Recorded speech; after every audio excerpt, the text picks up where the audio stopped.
Hello, before we start, make sure to subscribe to this channel and hit the notification bell to receive updates when we upload new videos. Keep watching until the end of the video to see the interior shots, exterior shots and the full review.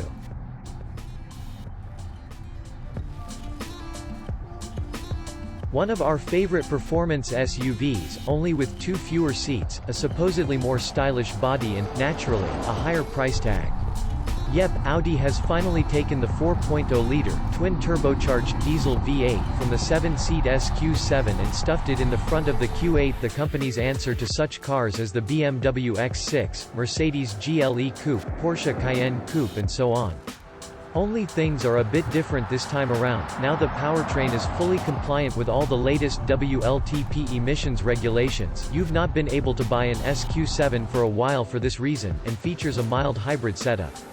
The SQ7 was among the first cars to get a proper 48-volt electrical system, which it used to power the V8 TDI's electronically-powered compressor (EPC) and active roll stabilization tech.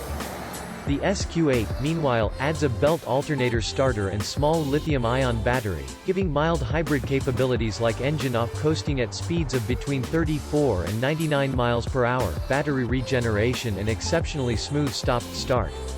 You can't plug it in and it can't travel for any distance whatsoever on electric power as neither of the axles is connected to an electric motor.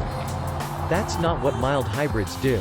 Nonetheless, Audi claims the tech saves half a liter of fuel for every 100 kilometers, or 62 miles, driven.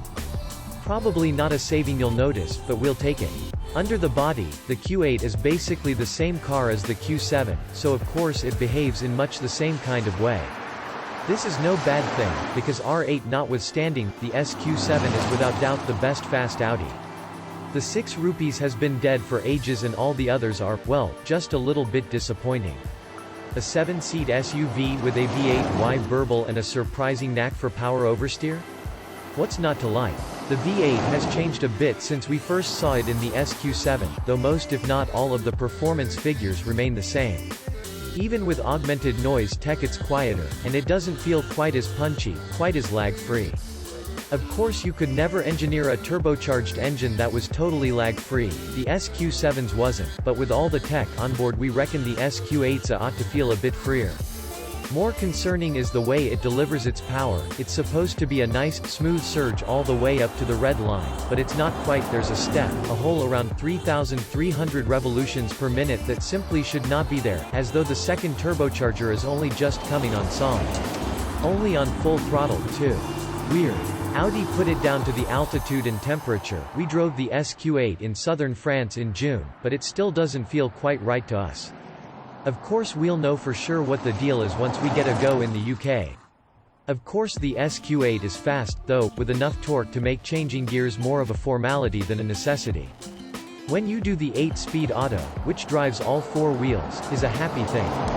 Doesn't suffer from the same issues as many of the group's other DSGs, which were knackered by WLTP and thus aren't anything like as good as they used to be. Try a normal diesel Q850 TDI to see what we're on about. Active roll stabilization keeps things physics-defyingly flat, while the all-wheel steering, that works against the fronts at low speeds for nimbleness, and with them at high speeds for stability, is well judged in its implementation. Doesn't feel like you're oversteering around roundabouts. We're looking at you, Renault Sport Megane. The ride is firm but well managed, though the big wheels 22s are standard and indeed the only option in the UK, add a bit of patter. Our chief criticism is that the SQ8 ought to be a more dynamic version of the SQ7 for after all, its whole raison d'etre is to be a more stylish, sportier version of that car. And it just isn't. If anything it feels a bit more sensible. Less of a hooligan. The Q8 shares an interior with the A6, A7 and facelifted Q7, and save for a few sporty touches in honor of the SQ8's S-ness, it's business as usual. That means it's all very well made from expensive feeling leathers, plastics and metals, and possessing of the company's latest infotainment system that lives across no fewer than 3 high-res screens. One is Audi's virtual cockpit display, which lives directly ahead of the driver and replaces all conventional analog dials. The other two are stacked one atop the other on the center console. The top one does media, navigation and CarPlay, while the bottom one is reserved for climate, though it doubles as a keyboard pad when you're entering text. These two screens are easy enough to swipe through, no more physical rotary controller. Boo, and look great, but all the important features are replicated and much more easily accessed in the virtual cockpit. So let your passengers play with the touchscreens, and you just use that. Audi's HUD is pretty good too, though not as multi-talented as BMW's. Interior space is pretty good, as this is A big car and B, not as fast of back as many of its rivals. With the second row of seats slid as far forwards as they'll go, or folded away completely, the SQ8 has more boot than a BMW X6, Range Rover Sport or Mercedes GLE Coupe. Of course it doesn't have 7 seats. That's what the Q7 is for. Not to worry, the 5 it does have are comfortable, good head and leg room all round. There are only 2 specs of SQ8 to choose from. The more expensive one, the Vorspring, gets pretty much everything, including the all-wheel steering and fancy suspension, while the cheaper one gets basically nout. You can add certain things back in though, but only in the form of packs that bundle certain bits of equipment together. So if you want the posh stereo and lane departure warning, but not keyless go or traffic sign recognition, tough. The things you want are in different packs, so you'll need to specify both, and to live with all the other bits you don't want. You can, however, add the 4-wheel steering or active roll system to a base SQ8, or what would be the point of the Vorspring? We're yet to see how the SQ8 behaves when it doesn't have all of these systems helping it batter physics. We'll update this review when we've had a go in the standard car and can compare. Pricing hasn't been announced yet, but we're reliably informed things will start at around £85,000 for the base car. The SQ8 Vorspring, the more richly equipped of the 2 available trims, will probably cost over £90,000. WLTP economy figures aren't out yet either, but even with the mild hybrid tech you can expect the SQ8 to still cost a reasonable amount to tax, fuel and maintain. We expected much of this car. The SQ7 is one of our favorite fast Audis, chiefly because it doesn't feel much like a fast Audi at all. But on first impression, the SQ8 is a step in the wrong direction. A small one, but a step nonetheless. Back towards tedious speed and away from much engagement. Sure, most buyers don't want that from a fast SUV, but that was the beauty of the SQ7. It pleased everyone, the people who enjoy driving, and the people who want a big, posh, fast item to show off to their mates. The SQ8 is fun enough and fast. A lovely product and a very impressive technical achievement, but seemingly lacking the SQ7's character.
Thank you for watching, and don't forget to like, subscribe, and share this video.